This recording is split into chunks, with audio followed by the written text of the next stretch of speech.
Good evening, viewers, and welcome back to my channel. So, today's tutorial or lesson, we are looking at the second part of the density we started. So, with the first part, we are looking at the foundation or the fundamentals of density. Now that we have the basis or the fundamental, we are going to build on it. So, here we are going to examine some more advanced examples related to density. So, please, as you are watching and in learning, make sure you practice as well because practice makes perfect. Yes. So at some point, you can pause the video, then practice some of the questions. And when you do that, it is going to help you. Now let's dive into it. So our first example, which is a piece of metal weighs 90 grams. When it is put in a measuring cylinder containing water, the water level rose from 45 cm cube mark to the 85 cm cube mark. Find the density of the metal. So the question is saying that we should find the density of the metal. So in finding the density of the metal, you must first know the mass of the metal, and it's given the question. So the mass of the metal is given the question. So now that we know the mass of the metal, we have to also know the volume of the metal. So the volume of the metal wasn't given direct in the question, so you have to find it. But a clue was given. A clue was given that will help us to easily find the volume of the metal.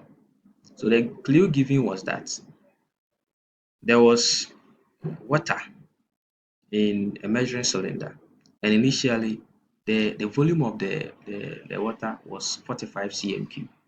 Now, when the mass of uh, 90 gram of a metal was placed into the the water in the container having a volume of 45 cm cube, since um, the metal weighs 90 gram, after placing the metal which weighs 90 gram into that liquid, which was initially at the 45 cm cube level, it rose to 85 cm cube.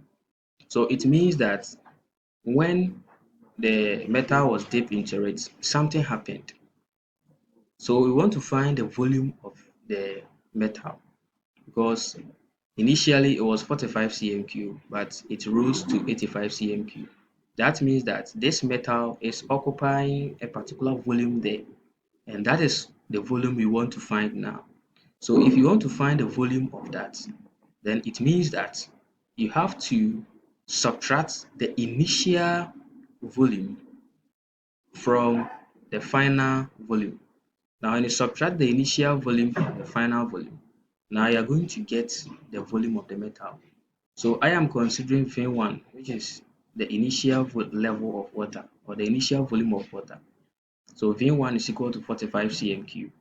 Then after the metal, which weighs 90 gram, was dipped into that water, it rose to 85 cm cube. So I will say that the final level or the final volume is 85 cm cube.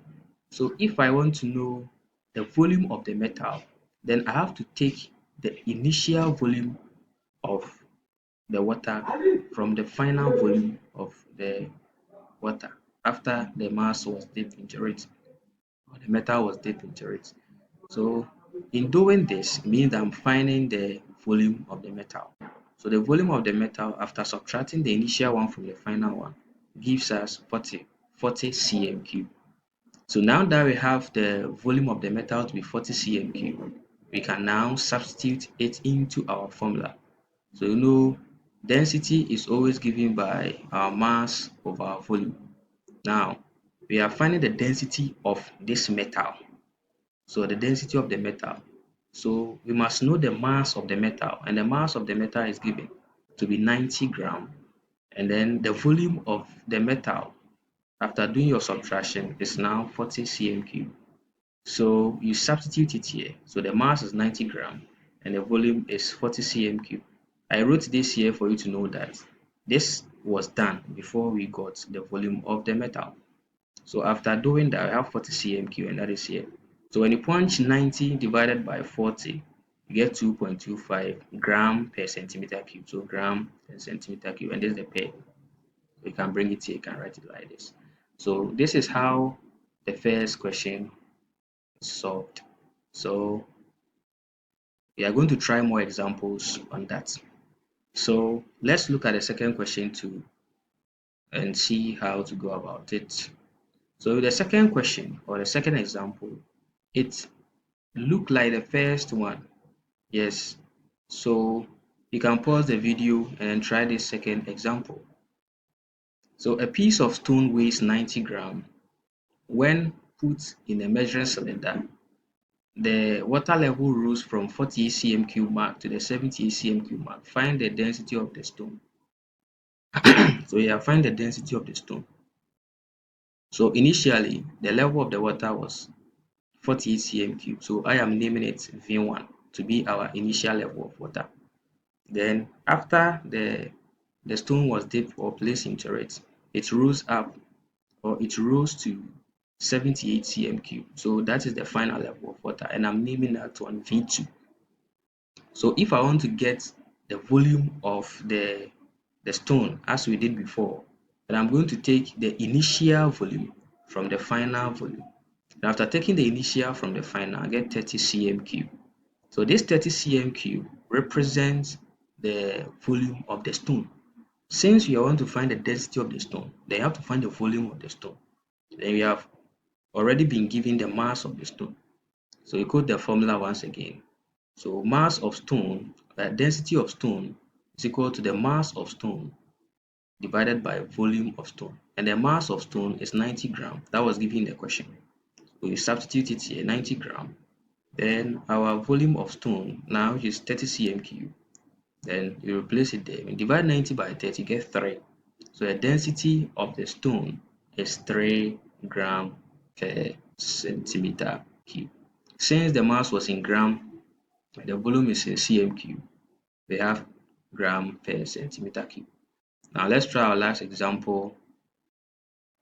So for our last example, we have to find the density of the material of a sphere of radius 0.3 meters if the mass is 28 kilograms. So to find the mass or to find the density of the sphere, you must know the mass of the sphere, and the mass of the sphere is given, which is 228 kilograms. This time around, it's given in kilogram, not in grams. So you have to know the unit you will be getting. There is no restriction here, so you know the unit you'll be getting. So the mass of the sphere is 28 grams. Now you can only find the volume using this formula. So the formula will find the volume of a sphere is given by 4 over 3 pi r cubed. So we code the formula. So volume of sphere is equal to 4 over 3 pi r cubed. Now this 4 over 3 is constant times our pi, and our pi is defined for us, which is 22 over 7. So multiply by 22 over 7 times our r cubed. Now our r is the radius given. The radius given is 0.3. The radius given is 0.3. So you substitute them here, but it is r cubed. So this r cubed means that r times r times r. Remember your indices. So r times r times r will give us r cubed. So if r is 0.3, then when you place it here, you're going to get 0.3 meters because it is in meters. So 0.3 meters times 0.3 meters times 0.3 meters. Yes. And when you punch everything in the calculator, I know that meter, meter, meter. So since they have the same basis, we have meter there. This is meter. This is another meter. This is another meter. So this is to the power 1. This to the power 1. This one too is to the power 1.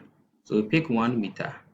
Then add 1 plus 1 plus 1.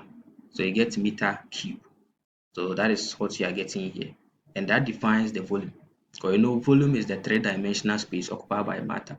So multiply 0.3 by 0.3 by 0.3 by 22 over 7 by 4 over 3. When you punch everything in the calculator, you get 0.11314. The meter cube, because volume is either in centimeter cube or meter cube. But since This one is in meters, then you're going to get meter cube. Now that you have our volume to be meter cube, you are going to substitute. So you know our volume, we know the volume of our sphere to be this.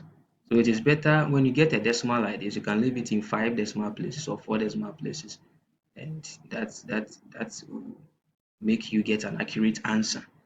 So 4 decimal places or 5 decimal places. So now that you know our volume, you substitute where it is, where it should be. So we get this meter cube. Then our mass is 28 kilogram. When you punch this on the calculator, you get this final answer. So our density, the final answer becomes 247.48 kilogram per meter cube. So you see the units, yes, because the mass was in kilogram and the volume was in meters or meter cube. Now you're going to have kilogram per meter cube, and that is the answer. Thanks for watching, and please don't forget to like and subscribe.